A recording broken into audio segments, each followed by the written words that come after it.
A quantidade de equívocos sobre a guerra do Irã circulando agora me impressiona. E há um motivo pelo qual essa mulher está viralizando, porque ela está dizendo algo que algumas pessoas ainda não parecem entender, apesar de que deveria estar claro para todo mundo. Uma coisa que eu tenho perguntado por aí é: qual é uma coisa sobre os iranianos que você gostaria que o mundo soubesse, que você acha que as pessoas não sabem muito ou que é mal compreendida? Sim, eu sinto que a primeira coisa que é mal compreendida é o Islã, como se fosse a religião principal ou da maioria dos iranianos, o que não é verdade. Então, quando me mudei para a Austrália, a primeira pergunta automaticamente era: você é do Irã, então você é muçulmana? E a resposta é não. Infelizmente, 47 anos de Islã sendo praticamente imposto ao nosso povo, ao nosso país, e olha o que aconteceu com o nosso país. Então, essa seria a primeira coisa que eu diria. Isso é algo que as pessoas não entendem sobre o povo iraniano. Curioso como associam o Irã ao Islã, principalmente pela República Islâmica. Mas o povo do Irã é quem realmente entende mais profundamente as consequências do que acontece quando há uma tomada islamista do seu Estado e, consequentemente, do seu país. E por isso, eles estão dizendo: não, nós sabemos o que isso significa. Não estamos interessados nisso. Na verdade, eu acredito e espero que quando a República Islâmica realmente cair, os iranianos estarão na linha de frente na defesa contra novas tomadas islamistas. Eles serão um enorme trunfo para a defesa do Ocidente. Mas é um equívoco interessante assumir que os iranianos são islamistas. E no final das contas, a maioria deles é a mais anti-islamista que eu já conheci. E a segunda é o quanto nós somos pacíficos. Porque, de novo, nos meios de comunicação, tudo o que eles ouvem é sobre o regime islâmico do Irã, mas eles não sabem. O povo do Irã é diferente. É o regime islâmico e são as pessoas do Irã. E nós só queremos paz e liberdade, como qualquer ser humano normal. Queremos poder passear com nossos cachorros. E isso é literalmente proibido no Irã. Então, isso que é louco, né? Você pensa nas pessoas do Irã como indivíduos super intensos, mas isso é por causa da liderança que está lá, que é uma ditadura. Não representam os iranianos comuns, que de fato contribuem muito e estão entre as pessoas mais gentis que conheci. Mas há outros mitos. Vamos ler um artigo interessante de Michael Duran na Tablet sobre coisas falsas que dizem sobre a guerra com o Irã. Vamos analisar o artigo, que é ótimo. Mas antes, bem-vindos ao The Pushback. Sou Meira K, sua apresentadora, e estamos reagindo porque já basta. Se você percebe que a mídia não reflete o pensamento de pessoas sensatas, seja bem-vinda. Achou sua tribo. Vamos começar. As ações de Donald Trump no Oriente Médio ainda surpreendem o establishment da política externa e a elite da mídia. De acordo com comentaristas tanto da direita quanto da esquerda, o motivo é que Trump é um megalomaníaco, ou, como Jon Stewart e o ex-conselheiro de Segurança Nacional dos Estados Unidos, Jake Sullivan, leram recentemente no Daily Show, talvez viciado em cocaína. Isso é uma estupidez.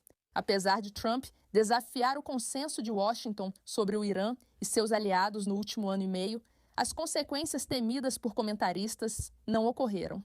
Não houve Terceira Guerra Mundial, nem colapso econômico global. Em vez disso, a liderança iraniana está morta ou decapitada. Seu programa de armas nucleares está enterrado sob montanhas de escombros e a maior parte de sua marinha jaz no fundo do mar. Acho isso muito bom.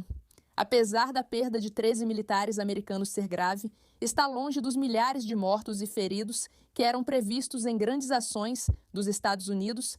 Israel ainda existe, assim como a Arábia Saudita, Emirados Árabes Unidos e Kuwait, com suas reservas de petróleo. Trump impôs punições severas em troca de consequências relativamente leves, mas os especialistas insistem que um Irã habilidoso está ditando os acontecimentos. Isso é a coisa mais estúpida de todas. Táticas de guerra eficazes de Teherã teriam levado Trump a aceitar um cessar-fogo. Observadores se surpreenderam quando os Estados Unidos deixaram negociações em Islamabad e agiram para reabrir o Estreito de Hormuz, prejudicando a China e beneficiando produtores de energia americanos. Blá, blá, blá, blá, blá, blá. Vamos ler os 7 mitos, certo? Mito número 1. Esta foi uma guerra por opção. Para lembrar, ok? Vamos fornecer o contexto. Tem gente por aí dizendo que Trump está fazendo isso só por fazer. Tudo vai ser destruído. Blá, blá, blá, blá, blá. Mas, no final das contas, Trump foi forçado a entrar nessa guerra ou essa foi uma guerra por opção? Nas últimas 5 semanas, opositores do governo Trump chamaram isso de guerra por opção. Conflito iniciado pelo presidente sem motivo ou propósito claro. Quando perguntamos o que o governo está fazendo, eles não conseguem responder essa pergunta porque nem sabem por que estão lá em primeiro lugar, disse Jake Sullivan ao apresentador progressista Jon Stewart. Eles não conseguiram nos dar uma resposta sobre do que se trata tudo isso. Na verdade, isso não é verdade. Só Jon Stewart, Jake Sullivan, não consegue pesquisar, pois foram claros sobre o assunto. Ok. A administração apresentou um argumento claro e convincente, baseado em 2 imperativos ligados. O primeiro é a linha vermelha de Trump, já existente há muito tempo. Como o presidente repete há anos, desde os anos 80, o Irã não pode ter arma nuclear.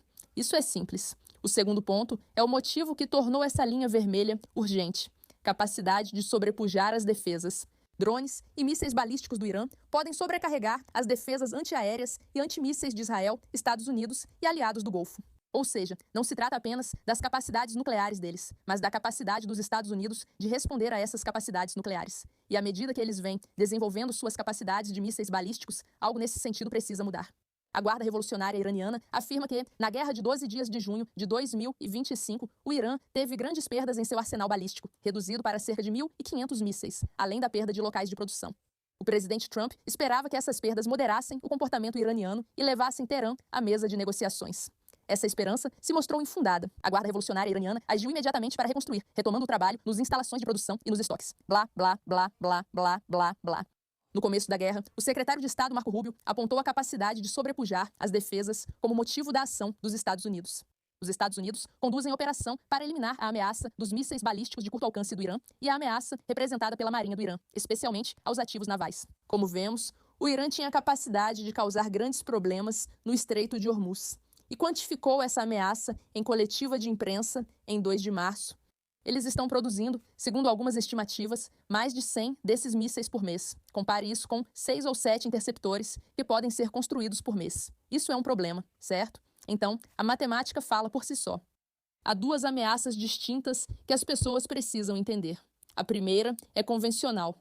O Irã logo terá mísseis e drones para sobrecarregar a defesa de Israel e bases americanas na região.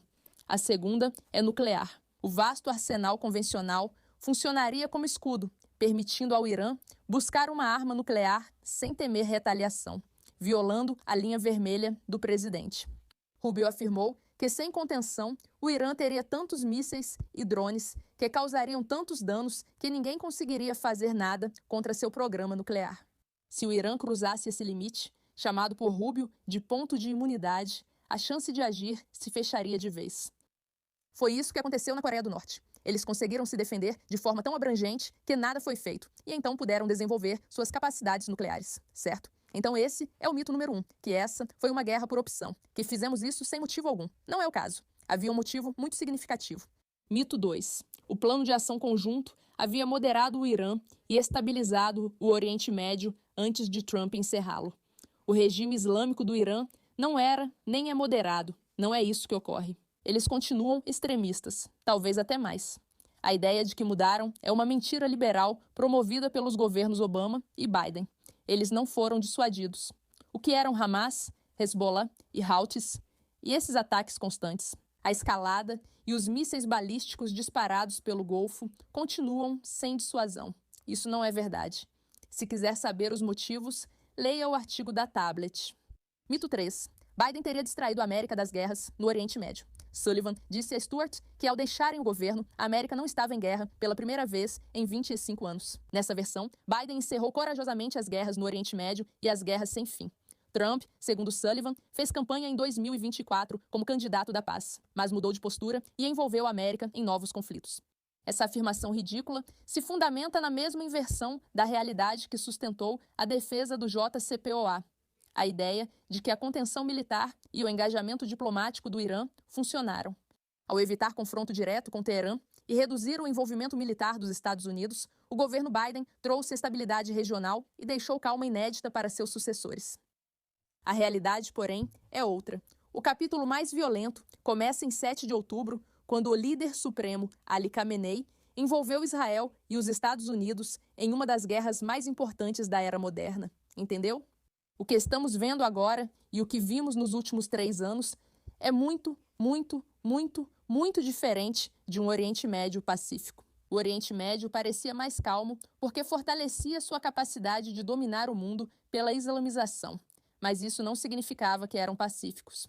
E qualquer pessoa que propague essa mensagem está errada e não viu a infinidade de ataques terroristas pela Europa, por Israel, pelos Estados Unidos, que vem crescendo em número de forma constante, todos impulsionados e promovidos por essa entidade, ou pelo menos a maioria deles.